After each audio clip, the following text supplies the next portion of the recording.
ጤና ይስጥልን እንደምላችኋል ውድ ተመልካቾቻችን ከአባይ ቴሌቪዥን የሚተላለፍላችሁ የዕለተ ሮብ ህዳር 24 ቀን 2018 የዜና ላፍታ የመረጃ ሰዓታችን ተጀምሯል።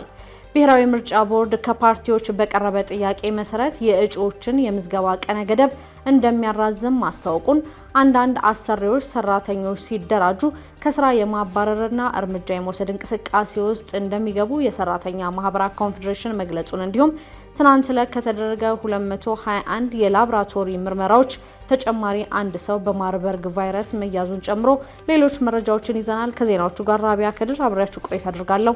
አብራችሁን ቆዩ።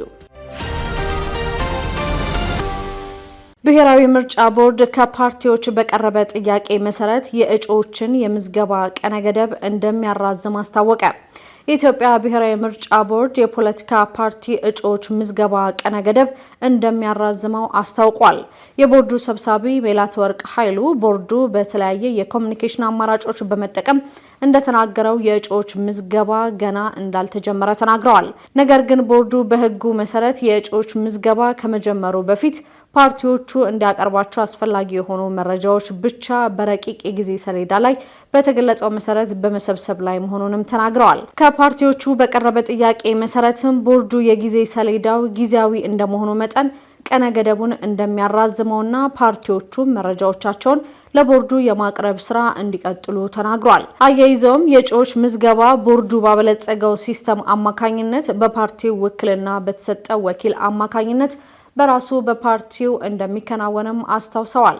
ለሰባተኛ ጠቅላላ ምርጫ የሰላም ሁኔታን አስመልክቶ ቦርዱ ከክልል መንግስትና ከጸጥታ አካላት በአረንጓዴ በቢጫና በቀይ የተደራጀ መረጃን በመጠቀም እንደሚሰበስብ ይህንንም መሰረት አድርጎ ቦርዱ በሚያወጣው መርሃ ግብር ከፓርቲዎች፣ ከሲቪል ማህበረሰብ ድርጅቶች፣ ከሚመለከታቸው የመንግስትና የጸጥታ አካላት ጋር ውይይት እንደሚያደርግም ዋና ሰብሳቢዋ ተናግረዋል። በመቀጠልም የቦርዱ የክትትልና የቁጥጥር ኮሚቴ ከፖለቲካ ፓርቲዎችና ከሲቪል ማህበረሰብ ድርጅቶች የተውጣጡ አባላት ያሉበት ቡድን በማቋቋም ከክልሎች የቀረበለትን የጸጥታ ሁኔታ መረጃ የማረጋገጥ ስራም ይሰራል ተብሏል።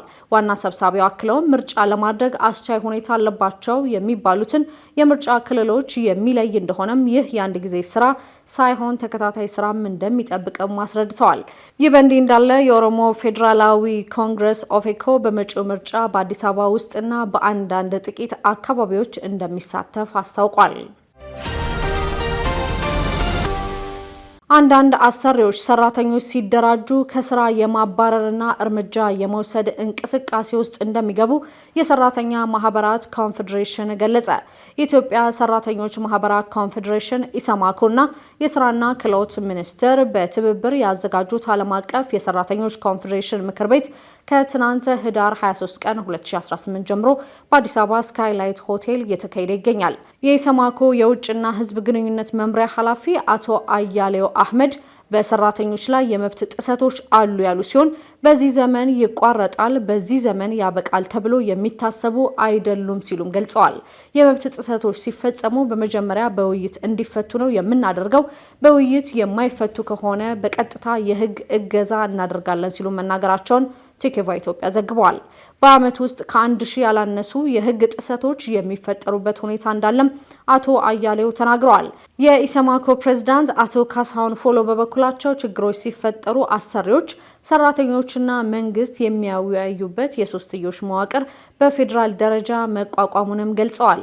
ኮንፌዴሬሽኑ ሰራተኞችን ሲያደራጅ ሁሉም አሰሪዎች ፍቃደኛ አይደሉም። ሰራተኞቹን ሲያደራጁ አንዳንድ አሰሪዎች ከስራ የማባረር እርምጃ የመውሰድ ከደረጃ ዝቅ የማድረግ ሁኔታዎችም ይታያሉ ያሉት አቶ ካሳሁን እንዲህ አይነት ጉዳዮች በመጀመሪያ በውይይት ካልሆነ ደግሞ ለፍርድ ቤት እንደሚያቀርቡም ገልጸዋል። ፍቃደኛ የሆኑ ጥሩ ግንኙነት ያላቸው አሰሪዎች አሉ። አንዳንድ አሰሪዎች ደግሞ እንኳንስ ሊደራደሩ የሰራተኞችን መደራጀት የማይፈቅዱ ሁኔታ አለን ብለዋል። ዘንድሮም ወደ 3000 የሚሆኑ ማህበራትን ለማደራጀት እቅድ ተይዟል ያሉት አቶ ካሳሁን በዚህም የክልል ማህበራት ጉዳይ ቢሮዎች የኛም ቅርንጫፍ ጽህፈት ቤቶችን በማሳተፍ ጭምር መደራጀት መብት ስለመሆኑ ግንዛቤ የማስጨበጥ ስራ እየተሰራም ነው ብለዋል። በትናንትናው ዕለት ከተደረጉ 221 የላብራቶሪ ምርመራዎች ተጨማሪ አንድ ሰው በማርበርግ ቫይረስ መያዙ ተገለጸ። በአጠቃላይ እስካሁን 888 የላቦራቶሪ ምርመራዎች የተደረጉ ሲሆን በትናንትናው ዕለት ህዳር 23 ቀን 2018 ከተደረጉ 221 የላቦራቶሪ ምርመራዎች ውስጥ አንድ ሰው በቫይረሱ መያዙ ተረጋግጧል።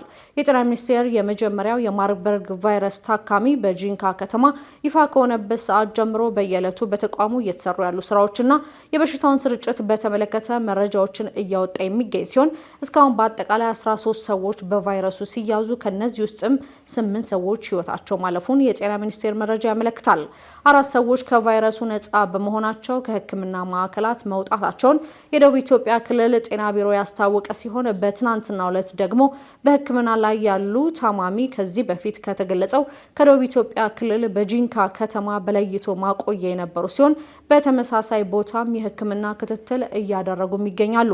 የቫይረሱን ስርጭት ለመቆጣጠር በሁሉም ክልሎች ስራዎች እየተሰሩ መሆናቸው የተገለጸ ሲሆን የዚህ አካል ነው የተባለለትና የበሽታ ስርጭቱን ለመቆጣጠርም ለ21 ቀናት የህዝብ ማመላለሻ ትራንስፖርት እንቅስቃሴ እንዲቆምና ምሽት ቤቶችን ጨምሮ መዝናኛ ቦታዎች ላልተወሰነ ጊዜ እንዲዘጉ በዳሰነች ወረዳ አስተዳደር መመሪያ መተላለፉም ይታወሳል። አሜሪካ የሶማሊያ ስደተኞች ወደ መጡበት መመለስ አለባቸው ስትል አሳሰበች። የአሜሪካ ፕሬዝዳንት ዶናልድ ትራምፕ የሶማሊያ ስደተኞች በአሜሪካ እንደማይፈለጉ በመግለጽ ወደ መጡበት መመለስ አለባቸው፣ አገራቸው ጥሩ ያልሆነው በምክንያት ነው በማለትም ተናግረዋል።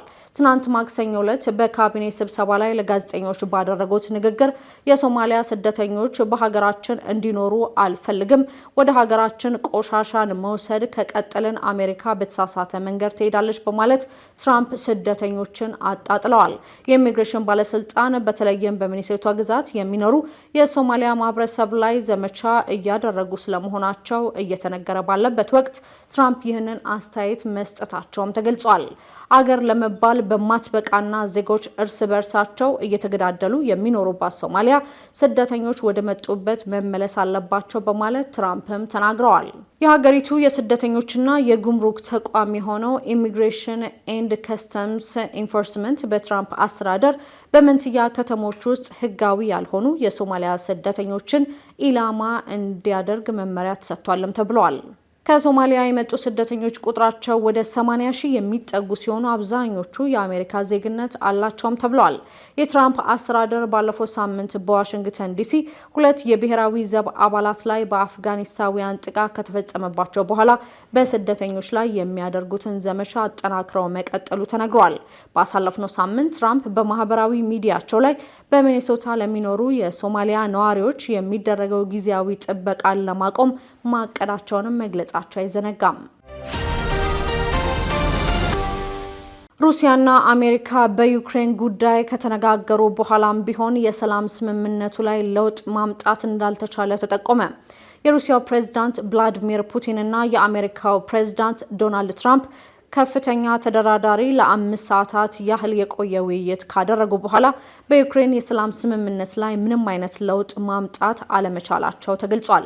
ቀደም ብሎ በትናንትናው ዕለት ፑቲን በኪየቭና በአውሮፓ የሚደረገውን አሜሪካ ያቀረበችውን የሰላም ረቂቅ እግር ላይ የተደረገው ለውጥ ተቀባይነት እንደሌለውም ተገልጿል። ዩክሬንና አጋሮቿ ዋይት ሀውስ የሰላም እቅዱ ላይ ማሻሻያ እንዲደረግ ግፊት ሲያደርጉ የነበረ ሲሆን ክሬምሊን የሰላም ስምምነቱ ላይ ማሻሻያ ከመደረጉ በፊት በሩሲያ ወገን እቅዱ ተቀባይነት እንዳለው አስታውቀው ነበር።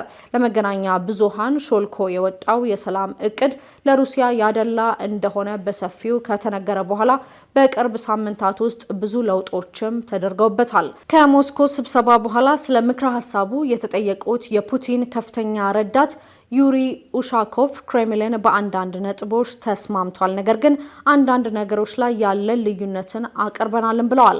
አክለውም እስካሁን የሚያመቻምች የስምምነት አካል ይዘን አልመጣንም፣ ብዙ ስራ ይጠበቃልን ብለዋል።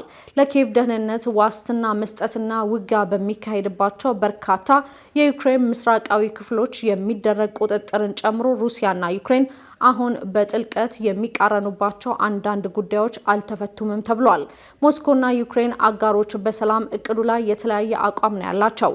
ዋይት ሀውስ አንጻራዊ ተስፋ አለው ቢልም የአውሮፓ መሪዎች ግን ከ4 ዓመታት በኋላም የሁለቱ አገራት ጦርነት የሚያቆም የሰላም ስምምነት ስለመደረሱ ጥርጣሬ እንዳላቸውም እየተገለጸ ይገኛል። የተለያዩ መረጃዎችን ያደረስንበት የዕለቱ የዜና ላፍታ የመረጃ ሰዓታችን የተከታተላችሁትን ይመስል ነበር። ውድ ተመልካቾቻችን አብራችሁን ስለነበራችሁ ደግሞ ከልብ እናመሰግናለን። በያላችሁበት መልካም ቀን